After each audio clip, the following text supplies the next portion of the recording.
জি, আমি ডাক্তার মোহাম্মদ মজিবুর রহমান। আমি আসছি জিয়া রহমান ফাউন্ডেশনের পক্ষ থেকে।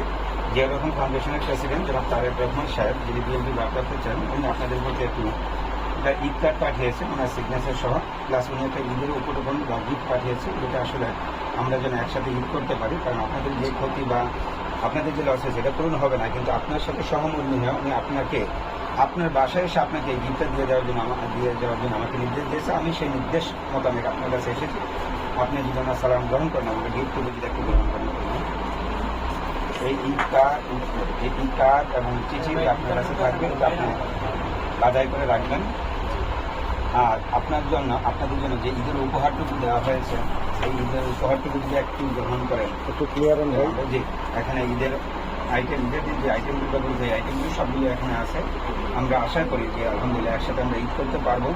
জনাব তারেক রহমান সাহেবের প্রতি যদি আপনার কিছু বলার থেকে বা একটু বলেন। আপনার কোনো চাওয়া আছে? কোনো কিছু চাওয়া আছে, আমি আমার ছেলের খুনিদের সুষ্ঠু বিচার চাই।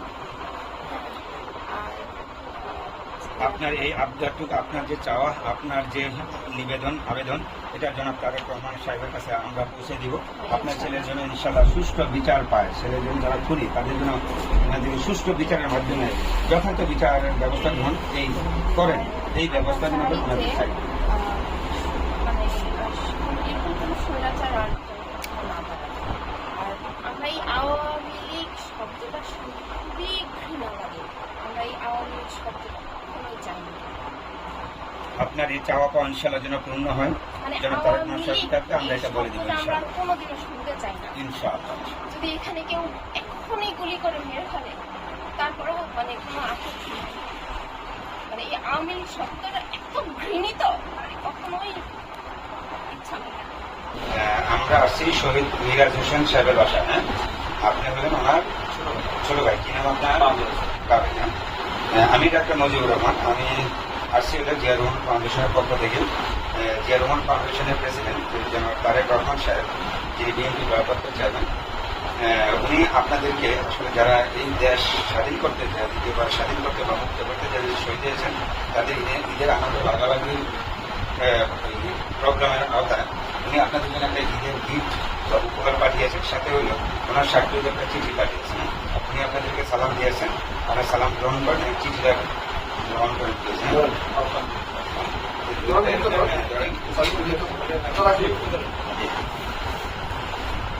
আপনার মা বা অন্য কেউ বাসায় আছে? ঠিক আছে। এখন আপনাদের এই গিফট আপনাদেরকে যেমন ফাউন্ডেশনের পক্ষ থেকে তারেক রহমান সাহেব নিজে পাঠিয়েছেন। আমরা আশা করি যে আপনাদের যে কষ্ট, আপনাদের যে অভাব, সেটা আর জীবন হয় না, কিন্তু উনি আপনাদেরকে ঈদের মধ্যে আমরা সবাই ঈদ করবো, সবাই যেন একসাথে যেন ঈদ করতে পারি, সেই ঈদের কথা চিন্তা করে উনি আপনাদেরকে এই উপহারটুকু পাঠিয়েছেন। এই উপহারটুকু আপনারা গ্রহণ করলে আমরা খুশি হব। এই রমজান মাস শেষ হওয়ার পর যে ঈদটা আসতেছে, এই সময় যে স্যার আমাদেরকে মনে রাখছে, এটার জন্য তার প্রতি আমাদের শহীদ পরিবারের পক্ষ থেকে কৃতজ্ঞতা জানাই। এরকম একটা টাইমে অনেকেই আছে হয়তো নানান ব্যস্ততার কারণে শহীদ পরিবারের কোনো খোঁজ খবর নিচ্ছে না, কিন্তু উনি এত ব্যস্ততার মাঝেও যে আমাদের প্রতি, শহীদ পরিবারের প্রতি খোঁজ খবর রাখছে, তার প্রতি কৃতজ্ঞতা এই শহীদ পরিবার কখনোই ভুলবে না।